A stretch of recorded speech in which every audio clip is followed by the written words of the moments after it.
नमस्ते दोस्तों, life simplified Hindi में आपका फिर से स्वागत है और मैं हूं अभिषेक। दोस्तों, पिछले वीडियो में हमने बात की थी चैप्टर 12 की और चैप्टर 12 का पार्ट 1 उस वीडियो में मैंने बनाया था जहां पे हमने बात की थी फूड और ड्रिंक के बारे में। आज हम बात करेंगे ब्रीदिंग के बारे में और ब्रीदिंग की करेक्टिव मेथड्स के बारे में, और हम जानने की कोशिश करेंगे कि हम कैसे अपनी ब्रेथ और ब्रीदिंग को करेक्ट कर सकते हैं। तो आइए शुरू करते हैं। दोस्तों, जब मैं ब्रीदिंग की बात करता हूं तो यहाँ पे सबसे ज़रूरी जो चीज़ है वो है ब्रीदिंग का रिदम। और पीजे सहर ने ब्रीदिंग के रिदम को ठीक करने के लिए 3 स्टेप रिदमिक ब्रीदिंग को इंट्रोड्यूस किया है। ये वही रिदम है जब हम छोटे थे, 2-3 महीने या 1 साल के जब हम बच्चे थे तो हम इसी रिदम से ब्रीद करते थे। लेकिन जैसे जैसे हम बड़े होते गए, कहीं ना कहीं ये रिदम ख़राब हो गई ब्रीदिंग की, और अभी जिस रिदम में हम लोग ब्रीद करते हैं वो रिदम सही नहीं है। क्योंकि जब हम अपने ब्रेथ को कैलकुलेट करेंगे पर मिनट के हिसाब से तो हम शायद 18 से 20 ब्रेथ्स लेते हैं हर मिनट में।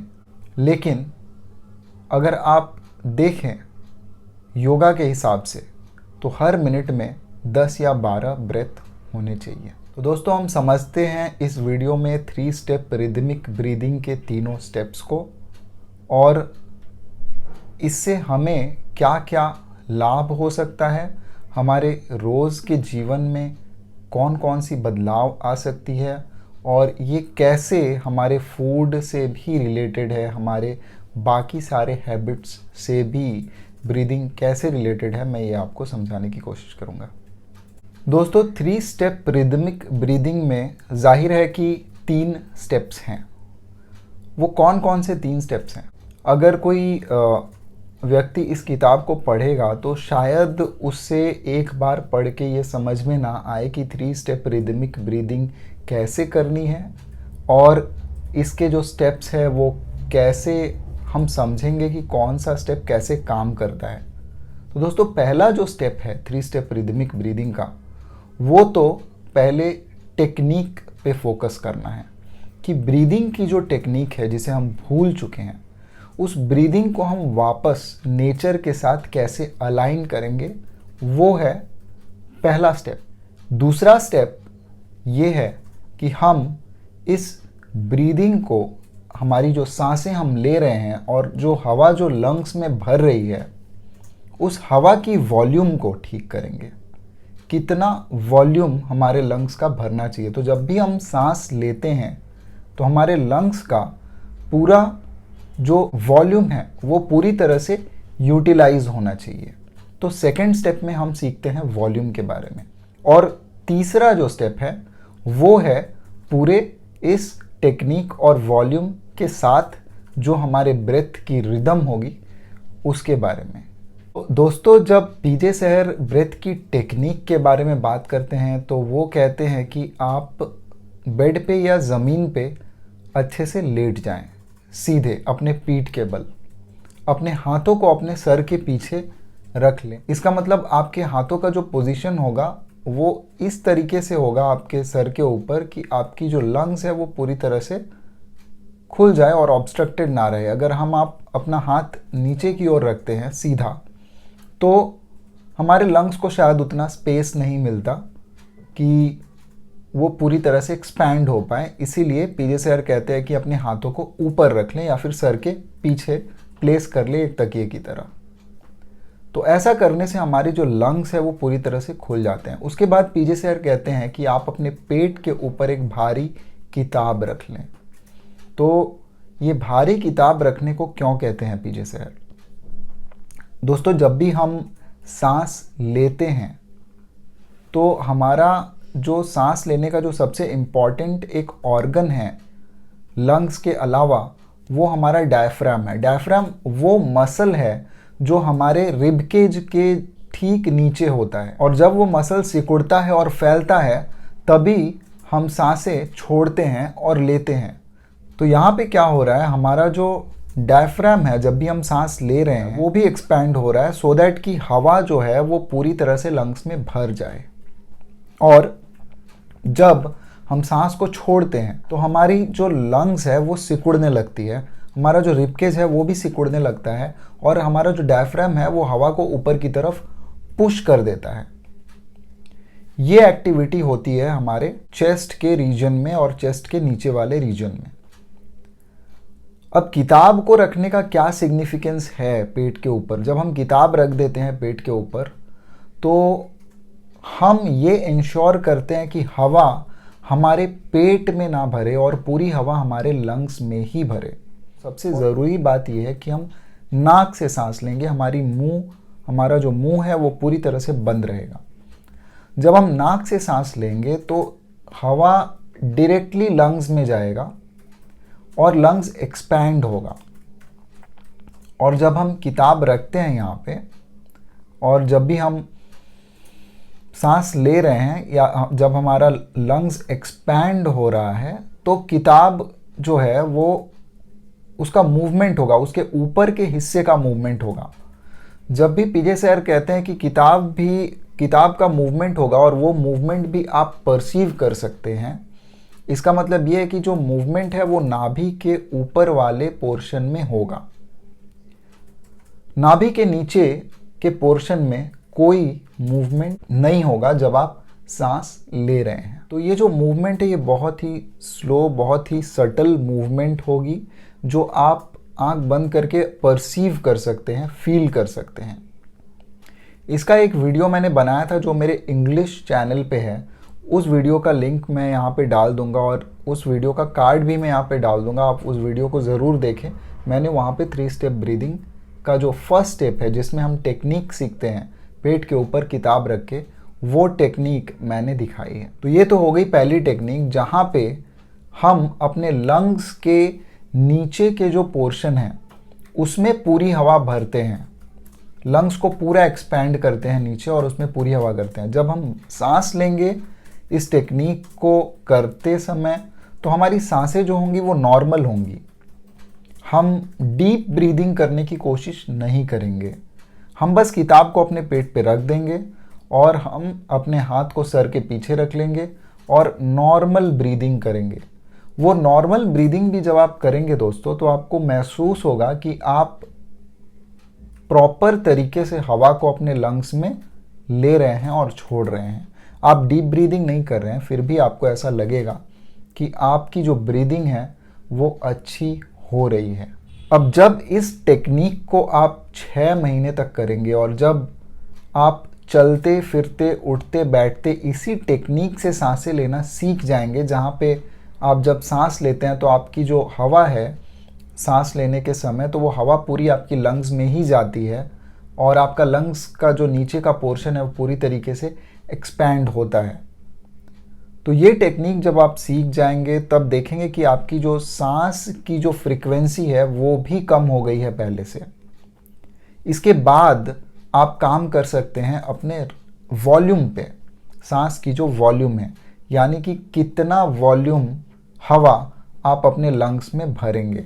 तो अभी तक जो टेक्निक आपने प्रैक्टिस की उसमें जो वॉल्यूम आप भर रहे थे अपने लंग्स में वो आप फोकस कर रहे थे लंग्स के नीचे के लोब्स में, लेकिन लंग्स का जो ऊपर का पोर्शन है वहाँ पे भी आप फोकस करेंगे अब। तो ये कैसे करेंगे?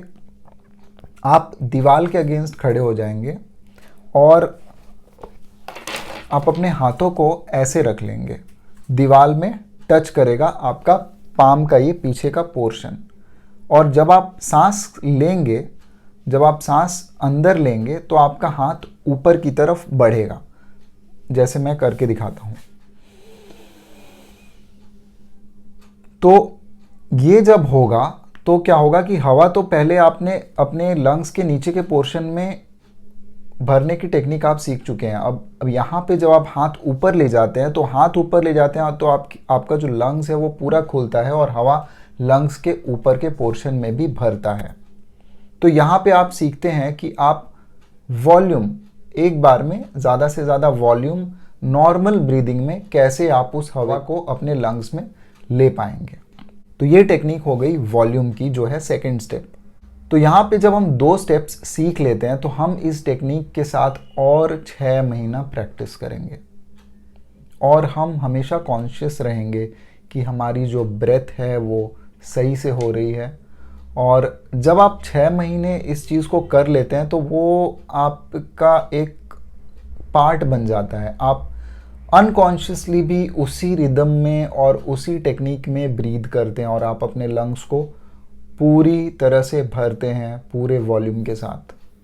और जब हम 3rd स्टेप तक पहुंचेंगे, उसमें क्या है कि आप फर्स्ट और सेकंड स्टेप दोनों एक साथ कर रहे हैं, सीख चुके हैं। और 3rd स्टेप में आप अपने आप ही पहुंच जाएंगे जब आपको इस टेक्निक की मास्टरी हो जाएगी। तो 3rd स्टेप में क्या है कि आप टेक्निक भी सीख चुके हैं और आप वॉल्यूम के बारे में भी सीख चुके हैं। आप अपने लंग्स में पूरी तरीके से हवा भर रहे हैं। और यहाँ पे 3rd स्टेप के अंदर ये दोनों स्टेप जब आप मास्टर कर लेते तो आप ऑटोमेटिकली उस रिदम पे पहुंचते हैं। तो वो कौन सा रिदम है जो नेचर के साथ अलाइन होता है, जब आप उस रिदम पे पहुंच जाते हैं तभी आप 3rd स्टेप भी करने लगते हैं। और 3rd स्टेप के लिए कोई पॉस्चर, कोई पोजीशन की ज़रूरत नहीं है, क्योंकि आप वो सारी चीज़ें फर्स्ट और सेकंड स्टेप में सीख चुके हैं। 3rd स्टेप में बस आपको फोकस हो जाना है, कॉन्शियस हो जाना है अपने ब्रेथ के रिदम के ऊपर। आप अगर देखेंगे ये सारी चीज़ें करते हुए अगर आपको 1.5 या 2 साल हो जाए, या हो सकता है 1 साल में भी आप ये टेक्निक मास्टर कर लें, तो आप ये देख पाएंगे कि आप 1 मिनट में 12 ब्रेथ्स ले रहे हैं, या उससे भी कम, हो सकता है 9 या 10। और आपकी जो हार्ट रेट है वो भी सब्सटैंशियली कम हो जाएगी। नॉर्मली हमारी हार्ट रेट 72 होती है, और जब हम 3 स्टेप रिदमिक ब्रीदिंग प्रैक्टिस करते हैं और जब हम इस चीज़ को मास्टर कर लेते हैं तो हमारी जो हार्ट रेट है वो गिर जाती है। वो गिर के कहीं ना कहीं 50-55 से 72 के बीच में होगी। तो आप देखेंगे कि ऐसी ब्रीदिंग की वजह से आपकी जो मानसिकता है वो भी पूरी तरह से ट्रांसफॉर्म हो जाएगी। और ये मैं अपने एक्सपीरियंस से बोल रहा हूँ। मैंने जब मेडिटेशन और ब्रीदिंग पे काम करना शुरू किया तो मैंने देखा कि मेरी जो इरिटेशन लेवल है और एंगर लेवल्स जो है वो बहुत ही कम हो गई। अपने यंगर डेज़ में जब मैं अपने टीन एज में था तो उस समय मुझे बहुत ही जल्दी गुस्सा आ जाता था, किसी से भी लड़ाई झगड़ा हो जाता था। लेकिन जब मैंने ज़ेन योगा पढ़ना शुरू किया, जब मैंने अपने ब्रीदिंग पे फोकस किया, जब मैंने अपने फूड पे, हर चीज़ पे जब मैंने ध्यान दिया, तो स्पेशली मेरे ब्रेथ रेट के वजह से मेरा जो एंगर लेवल है और मेरी जो stress level, anger level, anxiety level, यहाँ तक कि जो भी चीज़ मुझे इरिटेट करती थी वो सारी चीज़ें अब मुझे इस तरीके से नहीं परेशान करती। मेरा दिमाग किसी भी सिचुएशन में एक इक्विलिब्रियम में रह पाता है। और मेरे ऑफिस में भी कुछ लोग हैं जो कहते हैं मुझे कि तुम हर सिचुएशन में ऐसे कैसे अपने दिमाग को शांत रखते हो और ऐसे नॉर्मल तरीके से बात करते हो। तो लोगों को भी मेरे अंदर ये चेंज दिखा। तो दोस्तों, अगर मेरे अंदर इतना चेंज आ सकता है इस 3 स्टेप रिदमिक ब्रीदिंग से और फूड की प्रैक्टिस से, तो आप भी करके देख सकते हैं। और मुझे यकीन है कि आपके अंदर भी ये चेंजेस आ सकते हैं। और आपके जीवन में जब ये चेंजेस आएंगे तो आपकी लाइफ को एक नया डायरेक्शन मिलेगा। आप किसी भी काम को एफिशिएंटली कर पाएंगे, कम टाइम में कर पाएंगे, क्योंकि आपका माइंड डिस्ट्रैक्टेड नहीं होगा, आप इरिटेटेड नहीं होंगे। आप किसी के बात पे अगर गुस्सा हो जाते थे तो वो चीज़ें भी बंद हो जाएंगी, क्योंकि आपको तब समझ में आ जाएगा। जब भी हम गुस्सा होते हैं दोस्तों, तो हमारी जो हार्ट रेट है वो अपने आप ऊपर चली जाती है, हमारी जो ब्रीदिंग रेट है वो अपने आप ऊपर चली जाती है। लेकिन जब हमें पता है कि मुझे अपने ब्रेथ पे कंट्रोल है, मुझे अपने हार्ट रेट पे भी कंट्रोल है थोड़ा बहुत, और जब मेरा ब्रेथ रेट चेंज नहीं होता किसी भी सिचुएशन में, तो मुझे पता है कि मुझे गुस्सा भी नहीं आएगा। गुस्से का थॉट आ सकता है, हो सकता है कि कुछ चीज़ें आपको माइंड में स्ट्राइक करे, लेकिन आप कभी वो गुस्से वाला रिएक्शन बाहर नहीं दे पाएंगे, क्योंकि आप तभी समझ जाएंगे, क्योंकि आपकी जो ब्रीदिंग है वो नॉर्मल है। आप उस फाइट एंड फ्लाइट मोड में नहीं जा पाएंगे उस घटना की वजह से, जो भी घटना आपको परेशान करती है। और जब आप उस फाइट एंड फ्लाइट मोड में नहीं होते हैं किसी के कुछ भी बोल देने से, तो आपका जो भी रिस्पॉन्स होता है वो बहुत ही करेक्ट होता है और राइट होता है। तो दोस्तों, ये चेंजेस है जो आपके लाइफ में आ सकती हैं 3 स्टेप रिदमिक ब्रीदिंग की वजह से। दोस्तों, और एक इम्पॉर्टेंट चीज़ कि 3 स्टेप रिदमिक ब्रीदिंग प्राणायाम नहीं है। पीजे सर ने यहाँ पे क्लियरली कहा है कि जो इंसान क्रिटिकल सर्टेन स्टेज तक नहीं पहुँचा है वो प्राणायाम नहीं कर सकता है। और आप 3 स्टेप रिदमिक ब्रीदिंग को प्राणायाम से कंफ्यूज ना करें, क्योंकि प्राणायाम वो स्टेज होती है जहाँ पे आपका आपके ब्रेथ के ऊपर फुल कंट्रोल होता है। न केवल आपके ब्रेथ के ऊपर फुल कंट्रोल होता है, आपका जो कंट्रोल है वो आपकी सारी बॉडी के जितने चैनल्स हैं उस पे होता है। चैनल्स यानी कि नाड़ियाँ जिन्हें कहते हैं। तो सारी नाड़ियों से एनर्जी का जो फ्लो होता है उस फ्लो पे आपका कंट्रोल होता है। माने प्राण का जो फ्लो होता है हमारे बॉडी के अंदर, उस प्राण पे जब आप कंट्रोल पा लेते हैं, जब आप उस प्राण को चैनलाइज कर सकते हैं अपने बॉडी के अंदर, तभी आप प्राणायाम करने में सक्षम हो सकते हैं।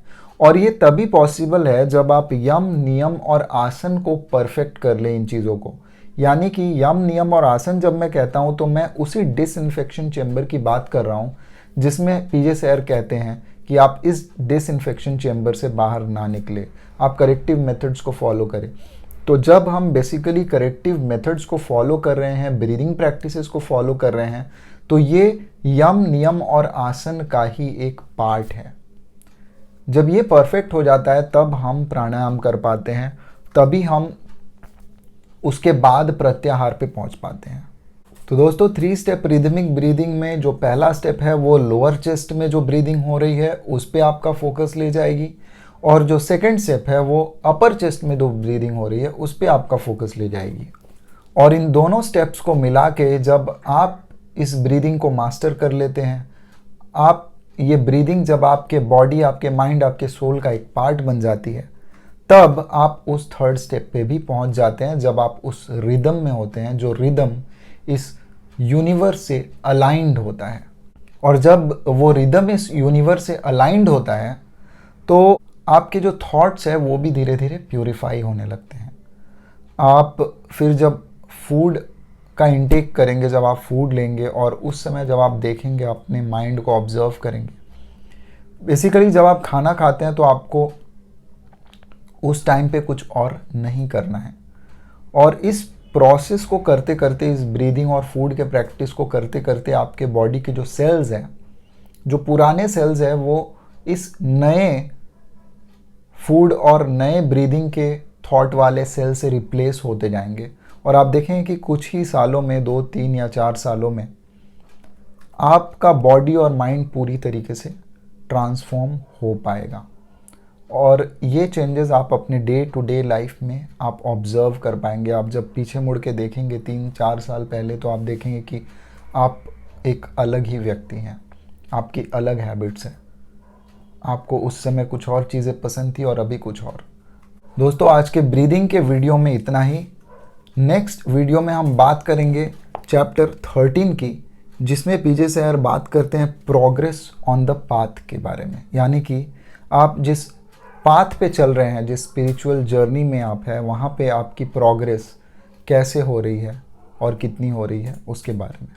दोस्तों, अगर आपको ये वीडियो पसंद आया तो प्लीज़ इसे लाइक करें, और अगर आप चाहते हैं कि इस सीरीज़ का लाभ ज़्यादा से ज़्यादा लोग उठाएं, और जिन लोगों को आप चाहते हैं कि वो अपने लाइफ में आगे बढ़ें, आप उन लोगों को इस सीरीज़ के और इस चैनल के लिंक को फॉरवर्ड करें, सो दैट ये ज़्यादा से ज़्यादा लोगों तक पहुँचे और ज़्यादा से ज़्यादा लोगों को इसका लाभ मिल पाए। क्योंकि दोस्तों ये सिर्फ स्पिरिचुअलिटी के बारे में ही नहीं है, स्पिरिचुअलिटी तो बहुत दूर की बात है, ये तो रोज़मर्रा के जीवन को भी कैसे ठीक करना है, क्योंकि ये बेसिकली हमारे माइंड के बारे में है। अगर हमारा माइंड सही से काम करेगा तो हम रोज़ के जीवन में सही से फंक्शन कर पाएंगे, हम अपने काम को सही से कर पाएंगे। हमारी जो व्यवस्था है, अगर हम फिनेंशियली स्ट्रगल कर रहे हैं, अगर हम किसी भी फील्ड में स्ट्रगल कर रहे हैं, तो वो सारी जो हर्डल्स है वो हमारे जीवन से दूर होंगी इस नॉलेज से। तो प्लीज़ प्लीज़ प्लीज़ आप इसे ज़्यादा से ज़्यादा शेयर करें। नमस्ते।